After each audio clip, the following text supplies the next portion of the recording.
नमस्कार दोस्तों।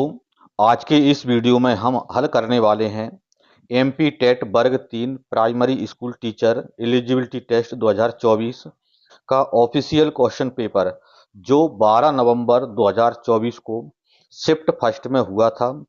इस सेशन में हम मैथ्स के सभी 30 प्रश्नों को स्टेप बाय स्टेप आसान ट्रिक्स और कॉन्सेप्ट के साथ हल करेंगे। चाहे प्रश्न पेडागोजी के हों या प्रैक्टिकल, मैथ्स के हर एक सवाल को हम बहुत ही सरल तरीके से समझेंगे ताकि आने वाले एग्जाम में आपको पूरा फायदा मिले। अगर आप पहली बार चैनल पर आए हैं तो चैनल को अभी सब्सक्राइब कर लीजिए और बेल आइकन दबा लीजिए ताकि कोई भी क्लास मिस ना हो। वीडियो को लाइक और अपने दोस्तों के साथ शेयर करना ना भूलें। तो चलिए बिना किसी देरी के शुरुआत करते हैं। प्रश्न 61 नंबर का प्रश्न है, वह संख्या ज्ञात कीजिए जो 2, 3 और 9 का गुणज हो।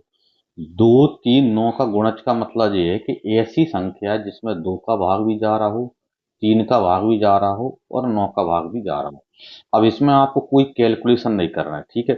देखें 2 का भाग कब जाता है, जब जो इकाई का अंक है वो 0, 2, 4, 6 और 8 लास्ट का इकाई अंक, मतलब लास्ट का जो अंक है 0, 2, 4, 6, 8 में से है तो 2 का भाग चला जाएगा।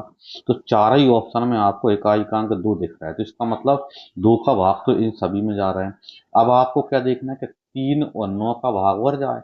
अब देखो जिस संख्या में 9 का भाग जाएगा उसमें 3 का भाग तो चला ही जाएगा। अब इसका मतलब ये कि 3 का भाग मत देखो, अब डायरेक्ट आप 9 का भाग देखो।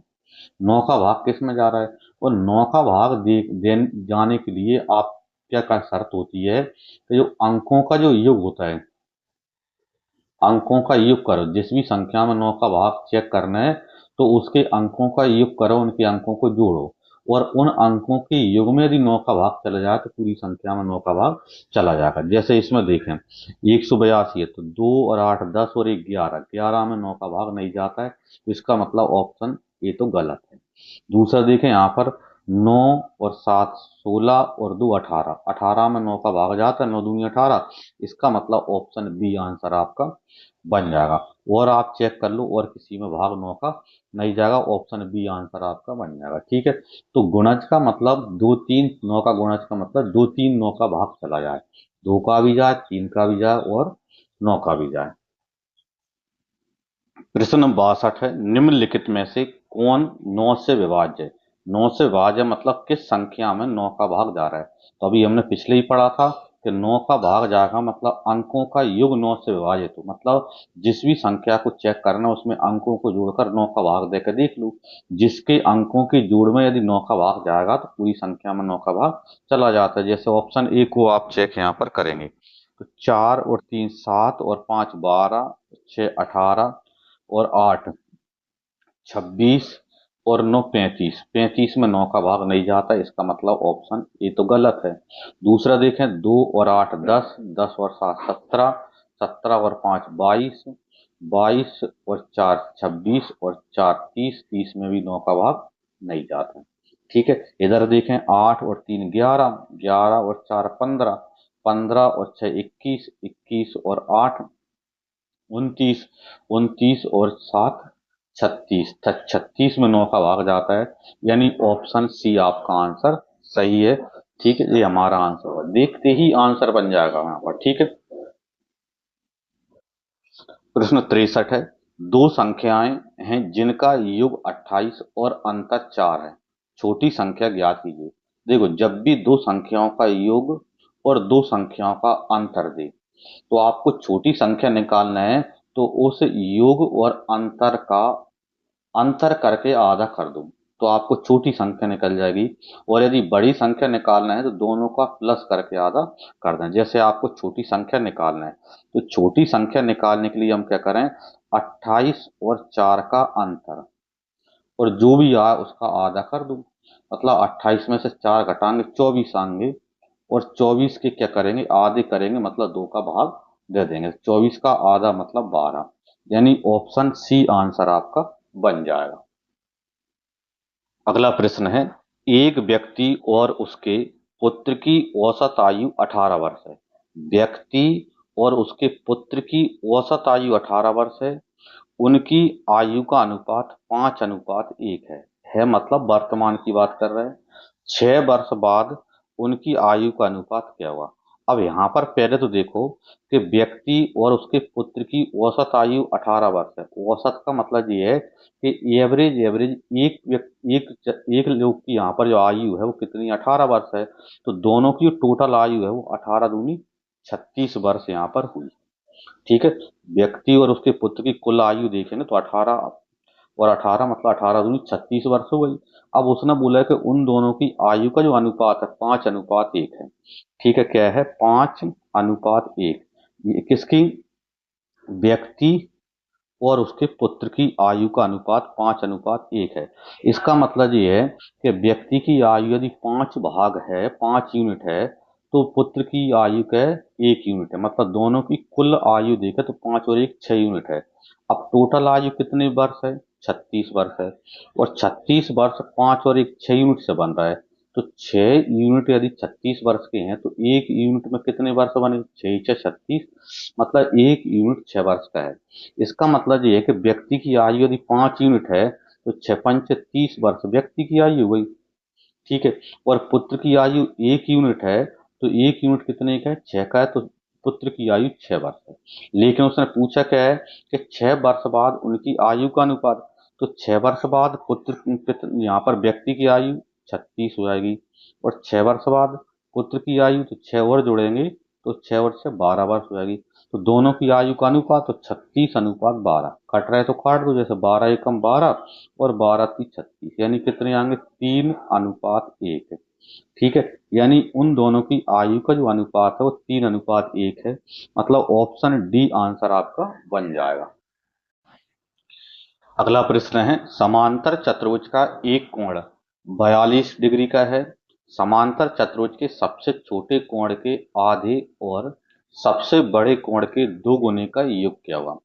तो समांतर चतुर्भुज के जो आसन्न कोण होते हैं उनका जो योग होता है वो होता है 180 डिग्री। ठीक है, जैसे यहाँ पर क्या है, ए बी सी डी में यहाँ पर समांतर चतुर्भुज बना दूं। इसका एक कोण यहाँ पर कितना 42 है, तो इसका सामने वाला भी कितना बनेगा 42 बनेगा। और इसके आसन्न कोणों का जो योग होता है वो 180 डिग्री होता है। मतलब ए यदि 42 है तो बी 180 में से 42 घटा दो तो बी का माना जाएगा बड़ा कोण। मतलब यहाँ पर सीधा सा ये है कि इसका छोटा कोण उसने दे रखा है। ठीक है, छोटा कोण दे रखा है कितना है 42 है। आपको बड़ा कोण निकालना है तो 180 में से यहाँ पर आप 42 को कम कर दो, घटा दो। ठीक है, तो 180 माइनस 42 मतलब 138। ठीक है, ये बड़ा कोण हो गया। आसन्न कोणों का योग 180 डिग्री होता है। ए और बी का टोटल 180 होगा, इसलिए 180 में से 42 घटा दिए तो बी का मान आ जाएगा। और आमने सामने के बराबर होती हैं। तो बड़ा कोण इसका कितना 138 है, छोटा कितना 42 है। अब इसने पूछा क्या है कि समांतर चतुर्भुज के सबसे छोटे कोण के आधे। तो छोटा कोण 42, 42 का आधा मतलब 21। और सबसे बड़े कोण के 2 गुने। तो सबसे बड़ा कोण क्या है 138, और 138 का 2 गुना मतलब कितना आएगा 276। 138 का 2 गुना करेंगे, 138 को डबल करो तो कितने 276 का योग क्या होगा। तो दोनों को क्या करना है, जोड़ना है। तो दोनों का योग करोगे तो कितना आएंगे यहाँ पर 297। मतलब ऑप्शन सी आंसर आपका बन जाएगा। अगला प्रश्न है, 4 का वर्ग -7 का वर्ग बटे 4 - 7। जब भी इस तरह से यहाँ पर आता है a² - b², मतलब दो अलग अलग संख्याओं का वर्ग हो और बीच में यदि माइनस दिया है तो उन दोनों संख्याओं को एक बार प्लस में लिख दिया करें और एक बार माइनस में लिख दें। ठीक है, ये हमारे पास फॉर्मूला होता है, ये आप ध्यान रखेंगे। तो यहाँ पर 4 का वर्ग - 7 का वर्ग है, तो एक बार इन्हें जोड़ दो, मतलब 4 और 7 को जोड़ देंगे तो 4 और 7 11। और एक बार इन्हें घटा देंगे, मतलब 4 में से 7 घटाएंगे तो -3। और बटे में तो 4 में से 7 मतलब -3।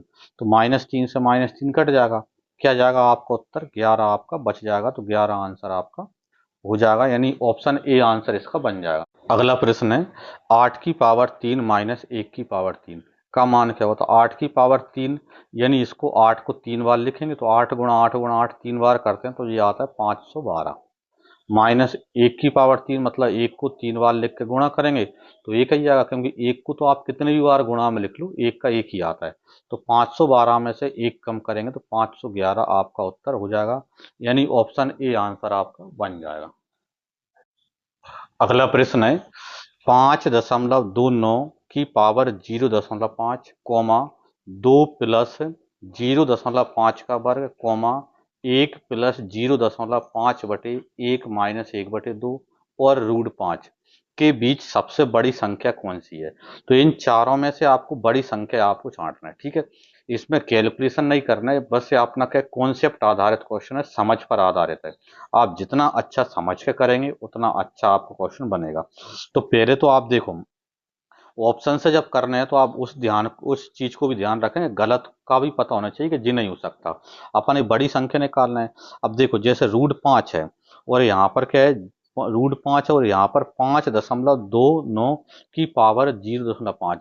जब भी किसी संख्या की पावर 0.5 हो या 1/2 हो, ठीक है, इसका मतलब भी क्या है वो रूट में ही है। ठीक है, इसका मतलब भी क्या है रूट में है। मतलब 0.5 है तो इसका मतलब भी ये है कि रूट ही है जी। मतलब 5.29 का रूट है और जी 5 का रूट है। तो इनमें यहाँ पर इतना तो आप बड़ा मतलब अनुमान लगा सकते हैं कि ये भी रूट में है और ये भी रूट में है। तो इनमें इन दोनों में यदि आप देखें तो ये तो छोटी है, ये तो बड़ी हो ही नहीं सकता, क्योंकि ये 5 का वर्गमूल लेंगे, ठीक है, और ये कितना लेंगे 5.2 का वर्गमूल लेंगे, तो ये कहीं ना कहीं ए वाला ऑप्शन इस डी की अपेक्षा बड़ा आएगा। इतना तो क्लियर है। दूसरा जैसे यहाँ पर सी वाला ऑप्शन है, यहाँ पर डी वाला काट दिया। दूसरा डी वाला देखें तो सी वाला जो यहाँ पर है, तो यहाँ पर देखो एक प्लस कितना दिए 0.5, और यहाँ पर देखो इसको सॉल्व करेंगे तो एक में से 1/2। तो एक में से 1/2 का मतलब भी आधा ही होता है, मतलब एक में से आधा कम करेंगे तो ये भी आधा ही बचेगा। आधा मतलब 0.5 ही बचेगा। तो एक 0.5 में 0.5 का भाग देंगे तो एक आएगा, और एक प्लस एक यानी कितना आएगा 2 आएगा। अब 2 यदि हम देखें तो 5 का वर्गमूल जो है वो 2 से तो ज्यादा होगा, क्योंकि ये 4 का वर्गमूल ही 2 होता है। तो इसका मतलब ये है कि सी जो है कहीं ना कहीं इसे ए से तो छोटा ही है, क्योंकि अपन बड़ी संख्या छांटना है तो सी तो बड़ी नहीं है, क्योंकि 2 इसका उत्तर आएगा तो 2 तो इससे छोटा ही आएगा, क्योंकि जो 4 का ही वर्गमूल 4 ही होता तो 4 का वर्गमूल ही 2 आता, लेकिन ये तो 5 है तो 2 से तो बड़ा नंबर जी मिलेगा। तो डी और सी तो आंसर नहीं है। अब अपने पास के इन दोनों में देखेंगे तो देखें इसका जो आंसर है 5 2 दशमलव कुछ आएगा। अब 2 दशमलव कुछ आएगा और यहाँ पर कितना है 2 प्लस 0.5। अब यहाँ पर 0.5 देखें तो यहाँ पर आप 16 सॉल्व करोगे तो 2 प्लस कितना बनेगा 0.5 का वर्गमूल वर्ग करेंगे तो 0.25 हो जाएगा, यानी इसका जो बनेगा 2.25 इसका वर्ग बनेगा। वर्ग बी का जो सॉल्यूशन बनेगा 2.25 बनेगा।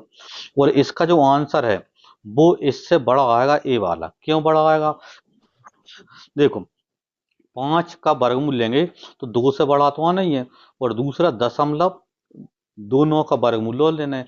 और हम आपको पता होना चाहिए कि जब भी दशमलव से बाद वाली संख्या का आप वर्गमूल लेते हैं तो वो उस संख्या से बड़ा ही आता है। मतलब यहाँ पर इसका जो वर्गमूल है 0.29 वो 0.29 से बड़ा आएगा। तो 2 से ऊपर तो यही है, और 2.9 और तो 25 से तो वैसे ही ज्यादा होगा। मतलब ऑप्शन ए आपका कैसा है बड़ा नंबर है। ठीक है, कॉन्सेप्ट पर है। आप सोचो पूरे को सॉल्व करें इसका वर्गमूल लें तो वर्गमूल में टाइम वेस्ट होगा, तो कहीं ना कहीं समझ पर आधारित है, यानी ऑप्शन ए आंसर इसका बन जाएगा यहाँ पर। ठीक है, अगला प्रश्न है यदि किसी चतुर्भुज की आसन भुजाएं और सम्मुख भुजाएं समान है, आसन भुजाएं भी समान है और सम्मुख भुजाएं भी कैसी हैं समान है, लेकिन विकर्ण समान नहीं है, तो वह होता है। ठीक है, आसन भुजा और यहाँ पर क्या सम्मुख भुजा समान है विकर्ण समान नहीं है, तो इसका मतलब ये है कि वह समचतुर्भुज है। पहले समझ लें आप। ठीक है, कैसे है, जैसे यहाँ पर आसन जैसे ए बी सी डी में यहाँ पर एक चतुर्भुज बना दूं। ठीक है, इसमें क्या बोल रहा है आसन भुजा, तो आसन भुजा का मतलब लगातार, जैसे ए बी और बी सी समान है, ए बी और ए डी भी समान है। ठीक है, दूसरा क्या है, सम्मुख भुजाएं समान है, मतलब ए बी क्या है, डी सी की भी समान है। तो इसका मतलब तो ये है कि सभी भुजाएं समान हो, आमने सामने भुजाएं समान है, और लगातार भुजाएं समान है, मतलब ए बी बी सी के बराबर है, और ए डी डी सी के बराबर है, और ए बी ए डी के बराबर है। तो आसन्न का मतलब लगातार, और सम्मुख का मतलब आमने सामने वाली। तो इसका मतलब चारों ही भुजाएं इसकी समान है, लेकिन विकर्ण समान नहीं है। ठीक है, विकर्ण ये यहाँ पर ए सी और बी डी बराबर नहीं है। तो ऐसा चतुर्भुज जिसकी चारों भुजाएं समान हो लेकिन विकर्ण समान ना हो, उसे हम बोलते हैं समचतुर्भुज। यदि चार भुजाएं समान होने के साथ यदि विकर्ण भी समान हो जाते तो भाई वर्ग बन जाता। यदि विकर्ण समान नहीं है तो भाई समचतुर्भुज होगा, क्योंकि केवल चार भुजाएं उसकी समान हैं। ठीक है, अगला प्रश्न है, दो पूरक कोणों में 8 डिग्री का अंतर है, कोण ज्ञात कीजिए। अब यहाँ पर ऑप्शन से ही पकड़ा हो जाएगा, दोनों कोणों का जो अंतर है वो 8 डिग्री है। तो देखें यहाँ पर 8 डिग्री अंतर केवल आपको कहाँ लग रहा है, ए पर। 41 और 49 का अंतर 8 है, यहाँ पर अंतर 8 है नहीं है। 50 और 40 का अंतर 10 है। 31 और 59 का जो अंतर है वो भी यहाँ पर क्या 8 नहीं है। 21 और 69 का अंतर भी 8 नहीं है, ये भी ज्यादा है। तो दोनों का जो अंतर है, कोणों का अंतर कितना है, 8 है। वो 41 और 49, मतलब कि ऑप्शन ए है। और वैसे भी यदि आप देखें तो पूरक कोण जो होते हैं, तो ऐसे दो कोण जिनका योग कितना हो, 90 हो, उन्हें हम पूरक कोण कहते हैं। और यहाँ पर बोल रहा है कि अंतर कितना है, 8 है, और योग आप जानते हैं, और हमने बताया था कि जब भी आपको ऐसी संख्या निकालना है कि जिनका योग और अंतर दिया हो, तो दोनों कोणों का योग 90, ये आप जानते हैं, और अंतर उसमें दिया है। तो बड़ा कोण चाहिए तो दोनों का जोड़कर आधा कर दो, और छोटा कोण चाहिए तो दोनों का अंतर करके आधा कर दो। जैसे 90 और 88 का अंतर 82, और 82 का आधा 41, छोटा कोण आ गया। बड़ा कोण निकाले तो 90 और 8 98 का आधा 49, मतलब बड़ा कोण 49 है। तो 41 और 49 अपना वैसे आंसर आएगा, और वैसे भी ऑप्शन से ही पकड़ा हो गया। आपको कोई कैलकुलेशन करने की जरूरत भी नहीं है। बस छोटी छोटी चीजों पर यदि आप ध्यान दोगे तो क्वेश्चन बिल्कुल इजी तरीके से आप कर सकोगे। यहाँ पर कोई ज्यादा प्रॉब्लम नहीं है कि किसी के उसमें बातों में या झंझट में आने की जरूरत नहीं है कि कई कई जगह के भ्रमित ज्यादा कर रहे हैं, तो उस उन चीजों पर थोड़ा सा आप इग्नोर करें। जो परीक्षा जो यहाँ पर हुई है, उन पेपरों को देखो, उसमें क्या स्तर आया है, क्या क्वेश्चन पूछ रहा है, उन पे यहाँ पर फोकस करें, बाकी फालतू चीजों पर फोकस ना करें उसमें। ठीक है, यहाँ पर क्या यूट्यूब पे देखें या ऑफलाइन में देखें तो लोग बाग क्या भ्रमित ज्यादा कर रहे हैं, तो उससे उनसे थोड़ा सा कोशिश करें, आपको पहचानना है ऐसे लोगों को, और उनको यहाँ पर क्या है, भ्रमित होने से बचें, केवल चटक पटक ना देख लें उसमें। ठीक है, तो देखें अगले क्वेश्चन पर चलते हैं। अगला प्रश्न है, किसी संख्या का 3 गुना 10 से बढ़ाने पर 19 है। भाई संख्या क्या है, अब क्या बोल रहा है, किसी संख्या का 3 गुना, जैसे संख्या मान लो x है, और इसका 3 गुना, तो इसमें 3 का गुणा कर दो, मतलब 3x हो गए। 3 गुना 10 से बढ़ाने पर, तो बढ़ाने का मतलब क्या है, इसमें जोड़ना है तो इसमें 10 जोड़ेंगे। 19 है बराबर आपको कितना मिल रहा है, 19। ठीक है, इसको सॉल्व करोगे तो x का मान मिल जाएगा, और भाई संख्या है तो देखें 3x, अब 10 को उधर ले जाएंगे तो 10 क्या है, प्लस का है, और राइट साइड में जाएगा तो ये माइनस में हो जाएगा। जब लेफ्ट से राइट ले जाएं या राइट से लेफ्ट लाएं तो प्लस का होते तो माइनस का हो जाता है, और माइनस का होते तो प्लस का हो जाता है। यानी 3x बराबर कितना आएगा, तो 19 में से 10 कम करेंगे तो 9, यानी 3x बराबर 9। यानी x बराबर कितना हो जाएगा, तो 9 और भागित 3, 9 में 3 का भाग देंगे, 3 3 9, तो x बराबर 3, यानी ऑप्शन डी आंसर आपका बन जाएगा। अगला प्रश्न है, अधिगम और आकलन के चक्र के निम्नलिखित चरणों को क्रमबद्ध व्यवस्थित कीजिए। ठीक है, अधिगम और आकलन के किस क्रम में चलेगा, उनको यहाँ पर क्रमबद्ध यहाँ पर करना है। 4 आपको चरण दे रखे हैं, इनको सही क्रम में जमाना है कि पहला कौन सा आएगा, दूसरे नंबर पर कौन सा आएगा, और तीसरे नंबर पर कौन सा आएगा, और उन्हीं के अनुसार आपको ABCD 4 ऑप्शन दे रखे हैं। तो पहला जो दिया है, शिक्षण अधिगम के साथ एकीकृत आकलन। दूसरा है शिक्षण अधिगम और आकलन की योजना बनाना और उसका संगठन करना। तीसरा है प्रगति रिपोर्ट का विकास, और चौथा है बच्चों के अधिगम और प्रगति की रिपोर्टिंग और उसका संचार। तो इनमें सबसे पहले क्या आएगा, तो सबसे पहले यदि हम देखें तो सबसे पहले पहला जो चरण होता है वो योजना का होता है, योजना और संगठन बनाना। यानी योजना बनाना, कोई भी यहाँ पर शिक्षण अधिगम करेंगे तो सबसे पहले आपको योजना और उसका संगठन करना होगा। तो इसका मतलब पहले नंबर पे क्या आएगा, सेकंड वाला यहाँ पर चरण पहले आएगा। तो इसका मतलब ऑप्शन सी आपका आंसर है या ऑप्शन डी आपका आंसर है, दोनों में से कोई सा है, क्योंकि सबसे पहले आप योजना ही तो बनाओगे और उस योजना के अनुसार फिर उसका संगठन करोगे यहाँ पर।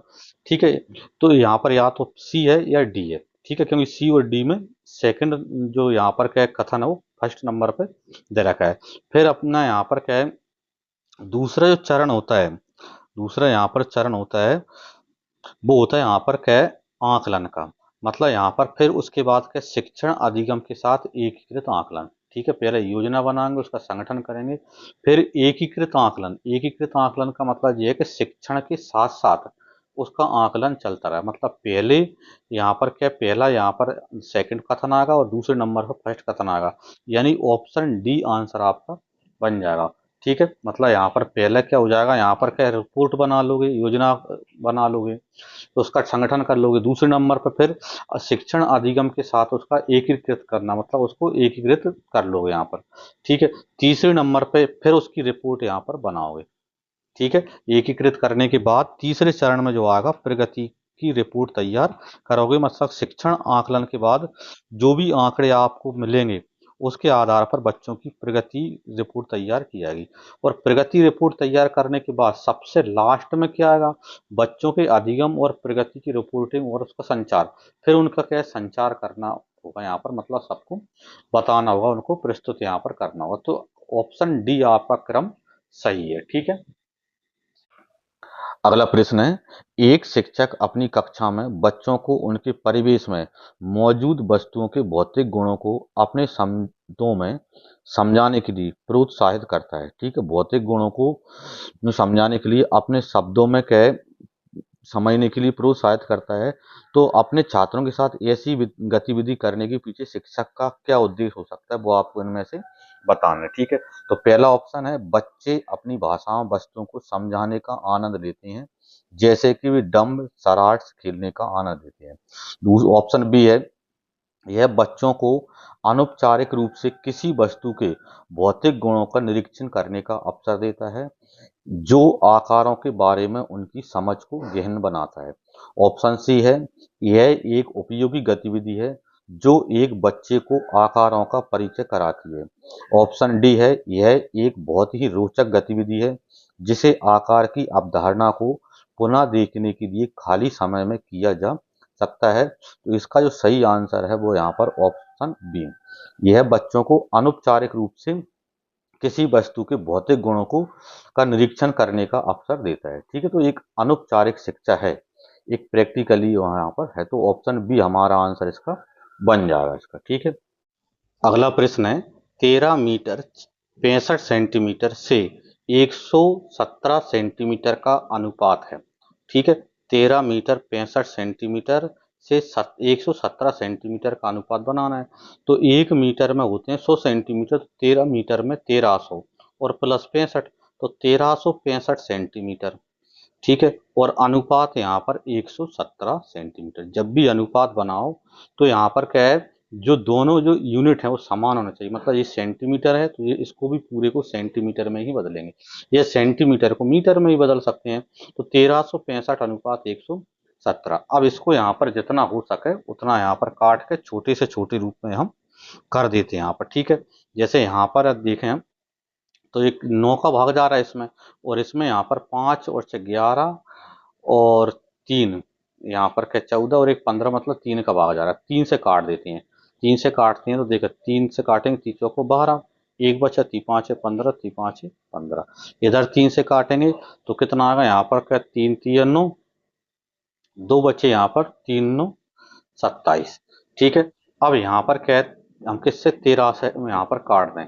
ठीक है, 13 3 39 और 13 से इसको काटते हैं तो 13 3 39, कितने बचे 6, 13 5 65। तो कितने आ गए यहाँ पर 35:3, यानी ऑप्शन सी आंसर आपका बन जाएगा यहाँ पर। ठीक है, अगला प्रश्न है अनीसा 7 किलो 500 ग्राम आलू और 2 किलो 500 ग्राम प्याज खरीदती है, आलू से प्याज का अनुपात ज्ञात कीजिए। ठीक है, तो यहाँ पर आलू और प्याज का अनुपात आपको क्या करना है, पता करना है। तो एक साइड आलू लिख लें और दूसरी साइड यहाँ पर प्याज लिखें। ठीक है, तो आलू कितना है 7 किलो 500 ग्राम, तो 1 किलो में 1000, तो 7 किलो में 7000 और 500 ग्राम ऊपर है, तो इसका मतलब 7500 ग्राम तो आलू है, पूरे को ग्राम में बदल लिया। इसी तरह से यहाँ पर प्याज देखें 2 किलो 500 ग्राम, तो 2 किलो मतलब 2500, तो 2500 ग्राम के वही यहाँ पर प्याज वही। अब इसको हम क्या करते हैं यहाँ पर सॉल्व कर देते हैं।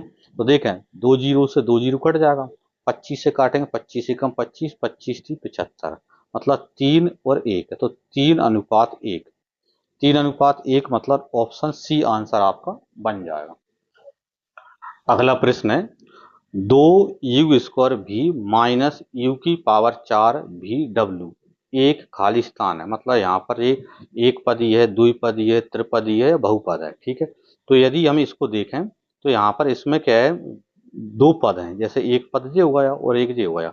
ठीक है, प्लस माइनस के द्वारा जितनी स्टेप अलग अलग हो जाती है वही उसके पद कहलाते हैं। इसमें एक और दो मतलब क्या है, द्विपद है, तो इसका जो आंसर है वो क्या बनेगा, द्विपद। ठीक है, द्विपद आपका आंसर हो जाएगा, मतलब ऑप्शन सी आंसर इसका बन जाएगा।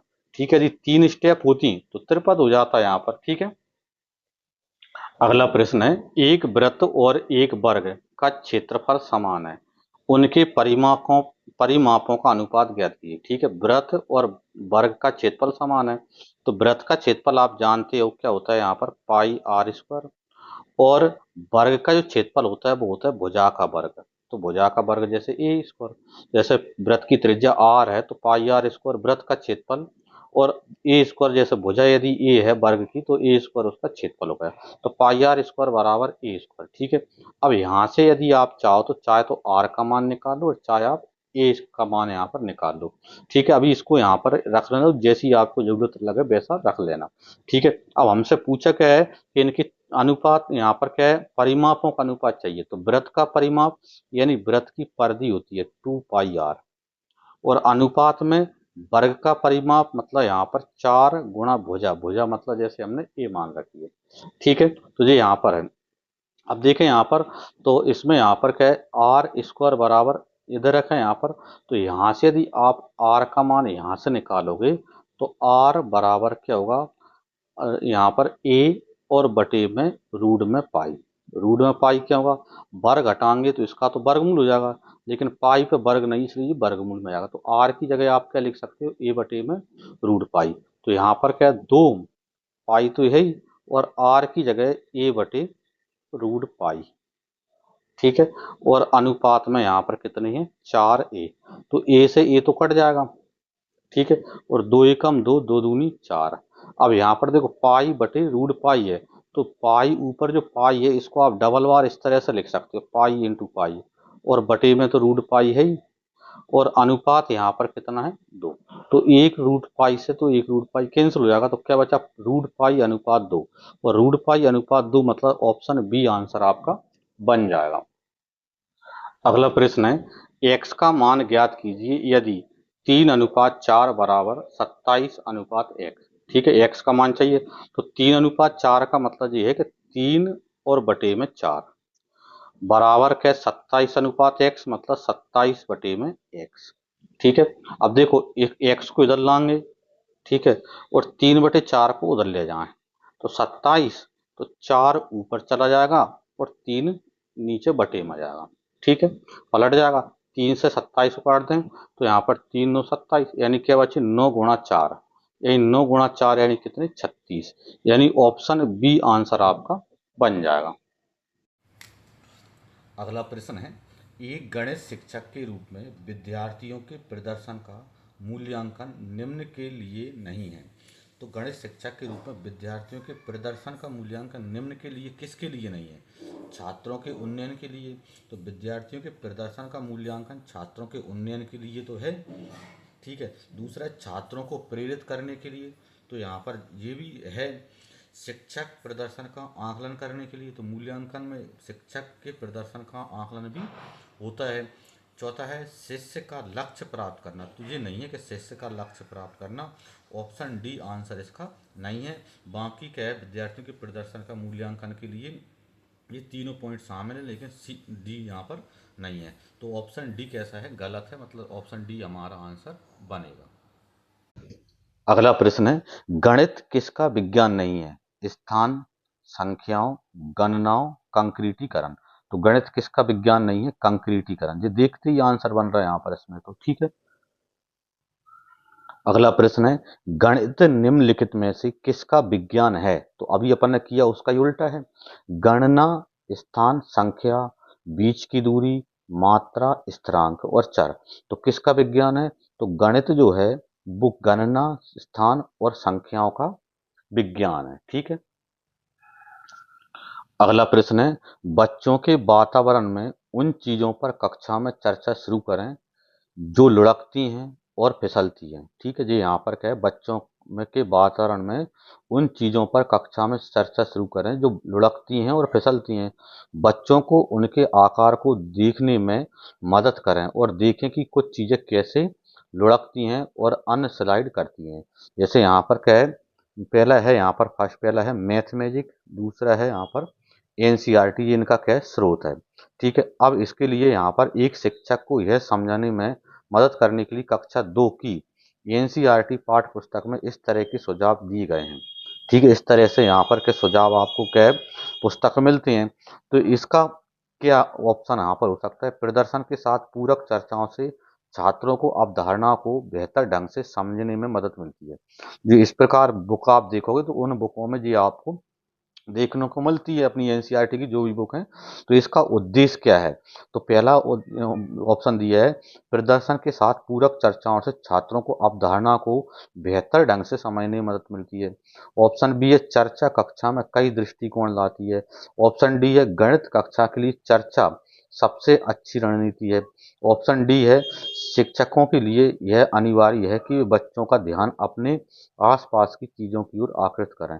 तो इसका सही ऑप्शन यहाँ पर कौन सा है? ऑप्शन ए है, प्रदर्शन के साथ पूरक चर्चाओं से छात्रों को अवधारणा को बेहतर ढंग से समझने में मदद मिलती है। ऑप्शन ए इसका सही आंसर है। अगला प्रश्न है, दिए गए समीकरण को सही बनाने के लिए किन दो संख्याओं को आपस में बदला जाना चाहिए? पहला, 3 + 6 × 9 -27 भागित 3 बराबर 18। तो बराबर 18 आ जाए, ऐसी इन दो में से इन इस समीकरण में से कोई सी दो संख्याओं को बदलना है। अब ऑप्शन के अनुसार आप देख लो। जैसे पहला है 9 और 3, जैसे 9 और 3 को यदि आप बदलते हो, ठीक है, तो 9 की जगह 3 लिख देंगे और 3 की जगह 9 लिख देंगे। और इसको रखने पर यदि 18 आ जाए तो आपका आंसर ए हो जाएगा। करके देख लो। जैसे 3 + 6 और गुणा 3 की 9 की जगह 3 -27 और भागित कितना हो जाएगा 9। इसको करेंगे तो क्या आएगा, 3 × 6 = 18 हो जाएगा। -9 का भाग देंगे तो 3 आ जाएगा। अब देखो माइनस प्लस तो ये कैंसिल हो गया, तो क्या बचे 18, और बराबर में भी क्या 18। इसका मतलब ये है कि ऑप्शन ए ही सही है, मतलब 9 और 3 को आपस में बदलने पर यह समीकरण सही आ जाएगा। आपस में बदलने पर बराबर 18 आना चाहिए उसको सॉल्व करने पर, ठीक है। तो ऑप्शन ए मतलब 9 और 3 आंसर आपका बन जाएगा। अगला प्रश्न है, दिए गए इंटरचेंज आपस में बदलना, चिन्ह माइनस और प्लस और संख्या 7 और 12। तो 7 + 3 - 12 का मान क्या होगा? यहाँ पर माइनस और प्लस को आपस में बदलना है और 7 और 12 को आपस में बदलना है और फिर इसको सॉल्व करना है। तो इसका मान क्या होगा वो आपको देखना है। तो देखें, 7 और 12 को बदलना है तो इसका मतलब 7 की जगह 12 लिख दो और 12 की जगह 7। 7 तो यहाँ पर 12 लिख दो, प्लस तो प्लस की जगह पर यहाँ पर माइनस लिख दो। 3 से कोई बदलना नहीं है, माइनस तो माइनस की जगह प्लस, 12 तो 12 की जगह यहाँ पर 7, ठीक है। अब इसको सॉल्व कर दो। देखो 12 भी प्लस के और 7 भी प्लस के, तो 12 7 कितने 19 हो गए और माइनस कितने 3। अब 19 में से 3 कम करेंगे तो कितने बचेंगे 16, यानी ऑप्शन ए आंसर आपका बन जाएगा। अगला प्रश्न है, भावात्मक क्षेत्र में सीखने के उच्चतम स्तर पर किसे रखा गया है? उपस्थित होना, जवाब देना, संगठन, निरूपण और चारित्रीकरण। तो भावात्मक क्षेत्र में सीखने के उच्चतम स्तर पर किसे रखा गया है? निरूपण और चारित्रीकरण, ठीक है, यानी ऑप्शन डी आंसर आपका सही है।